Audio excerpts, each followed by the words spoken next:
Good morning students, welcome to online class Shanti कुछ public school. सारे बच्चे अपनी एसएसटी की बुक को ओपन करेंगे और अपना चैप्टर निकालेंगे। चैप्टर 1 संसाधन एवं विकास। मैं आपको ये एक्सप्लेन कर रही हूँ और लास्ट वीडियो में मैंने काफ़ी सारा आपको बता भी दिया है। आई होप आप लोगों ने जो है इसका होमवर्क भी कंप्लीट अपनी कॉपी में कर लिया होगा, और जिन बच्चों ने अभी तक बुक नहीं ली है उन्होंने बुक ले भी ली होगी, ठीक है। और अगर नहीं ली है तो जल्दी से ले लो, ओके, क्योंकि 10th क्लास है, एसएसटी है, पढ़ना बहुत पड़ेगा, ठीक है। तो चलिए आज स्टार्ट करते हैं। आज का है आपका वन मृदा, यानी कि वन की मिट्टी, इसके बारे में हम बात करते हैं, ओके। वन मृदा क्या है? देखिए, जो मृदा है यानी कि प्रायः पहाड़ी और पर्वतीय क्षेत्रों में पाई जाती है। जो मिट्टी पहाड़ों में या फिर जहाँ पे पर्वत वगैरह होते हैं, बड़े बड़े पर्वत क्षेत्रों में पाई जाती है, वहाँ पर्याप्त वर्षा और वन उपलब्ध होते हैं, क्योंकि पहाड़ी क्षेत्र में जो है वर्षा अधिक मात्रा में होती है, ठीक है। तो ऐसी मृदाएं जो होती हैं वो वनस्पति और जैविक अंशों के एकत्र होने से बनती हैं, यानी कि जो वनस्पति है, यहाँ के जो पेड़ पौधे हैं या फिर जो जैविक अंश हैं, उनके एकत्रित इकट्ठे होने से ऐसी मिट्टी बनती है। तो ये एक स्थान से दूसरे स्थान पर भिन्न होती है। तो नदी घाटियों में ये मृदाएं जो हैं दोमट और सिल्टदार होती हैं, यानी कि नदी और घाटियों में जब ये मिट्टी जाती है तो ये दोमट होती है और सिल्टदार होती है, और ऊपरी ढाबों पर ये जो है निर्माण मोटे कणों का होता है। तो हिमालय के हिमांचल क्षेत्रों में इन मृदाओं का बहुत अपरदन होता है। तो ये जो है हार्मोस रहित होती है। नदी घाटियों के निचले क्षेत्रों जैसे कि खास तौर पर नदी, सोपानों और जलोढ़ पंखों आदि में मृदाएं जो है उपजाऊ होती हैं। अब मृदा अपरदन और संरक्षण क्या है? मृदा की ऊपरी परत के हट जाने को मृदा अपरदन कहते हैं, यानी कि जो मिट्टी है हमारी, उसकी अगर हम ऊपरी परत को हटा दें तो वह क्या कहलाता है? मृदा अपरदन कहलाता है। यानी कि मृदा के कटाव और उसके बहाव की प्रक्रिया को मृदा अपरदन कहते हैं। मृदा के बनने और अपरदन की प्रक्रियाएं साथ साथ चलती हैं, ये दोनों में संतुलन होता है। जैसे कि परंतु मानवीय क्रियाएं जैसे कि वनोन्मूलन है, अति पशुचारण है, निर्माण है, खनन इत्यादि, कई बार ये संतुलन भंग हो जाता है। जैसे कि प्राकृतिक तेज बहने वाले पवन, बहुत तेज हवा चल रही है, हिम नदी का तेज बहने वाला जल मृदा अपरदन करते हैं। तो बहता जल, जैसे कि हवा जब चलती है तो जब मिट्टी होती है ज़मीन की वो उड़ती है, आपने देखा होगा बहुत सारी उड़ती है। इसी तरीके से जब बहुत तेज़ी से पानी का बहाव नीचे आता है, बहुत तेज़ी से जल नीचे आता है, तो जो मिट्टी की ऊपरी परत होती है वो हट जाती है, ऐसे पानी के बहाव के साथ चली जाती है। तो वो जो ऊपरी परत हटने के बाद जो मिट्टी का जो रह जाता है वह क्या रहता है? वह मृदा अपरदन होता है, ठीक है।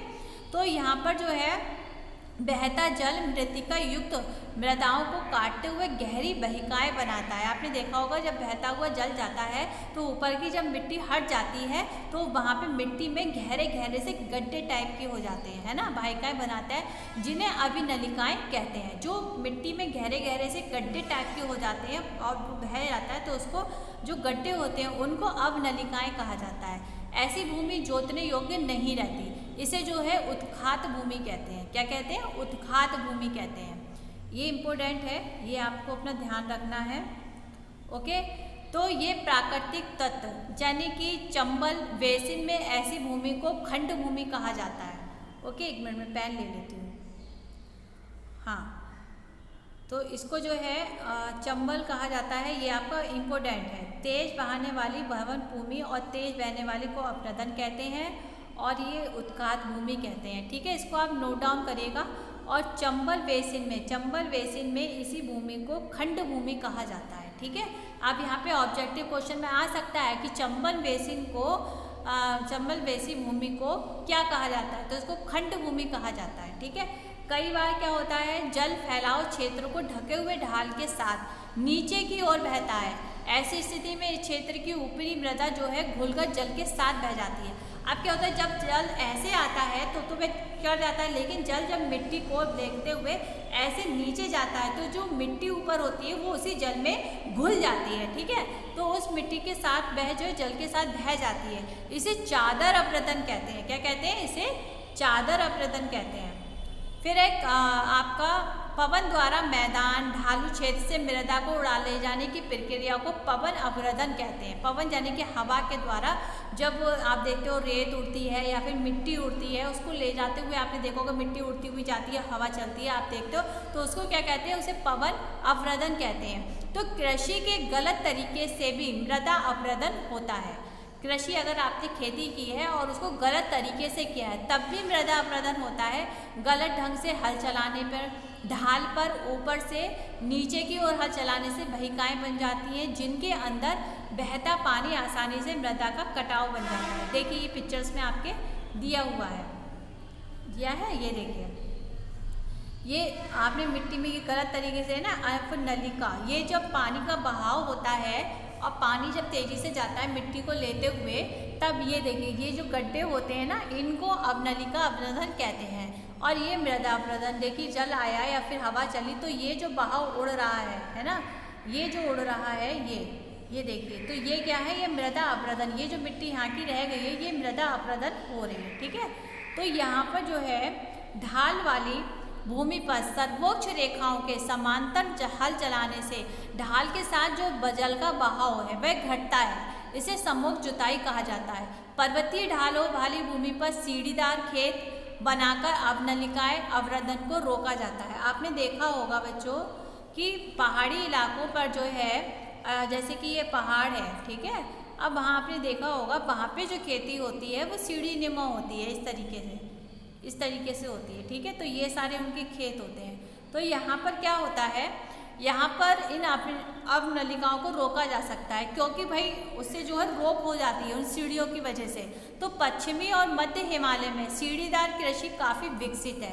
अब क्वेश्चन आ सकता है कि कृषि जो है सीढ़ीदार कृषि कहाँ की प्रसिद्ध है, तो आप यहाँ पर करेंगे नोट पश्चिमी और मध्य हिमालय में, ओके। फिर है बड़े खेतों को पट्टियों में बांटा जाता है। कुछ जो बड़े खेत होते हैं उनको कुछ पट्टियों में बांटा जाता है। फसलों के बीच में घास की पट्टियाँ उगाई जाती हैं, जैसे कि मान लीजिए ये बड़ा खेत है, ये आपका बड़ा खेत है, ठीक है। अब आपने देखा होगा इसमें पट्टियाँ ऐसे बन जाती हैं, ठीक है, ऐसे पट्टियाँ बन गई तो इनमें जो है इनमें घास के जो है क्षेत्र बना दिए जाते हैं, ठीक है। तो वो किस लिए होती हैं, घास की पट्टियाँ उगाई जाती हैं। ये पवनों द्वारा जनित बल को कमज़ोर करती हैं, यानी कि अब जब ये घास की पट्टियाँ होंगी, जब आपकी ये घास की पट्टियाँ होंगी और फिर जब हवा आएगी तो ये इसमें टकराएगी, ठीक है।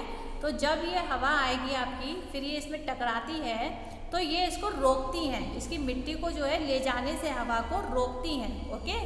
तो यहाँ पर जो है पेड़ों को कतार में लगाकर रक्षक मेखला बनाई जाती है। पट्टी, अब जैसे कि आपने देखा होगा खेतों के, जैसे कि ये आपका खेत है और यहाँ पे चारों ओर जो है पेड़ लगा दिए जाते हैं, तो ये जो होता है ये आपके एक रक्षक मेखला बनाता है, पवनों की गति कम करता है।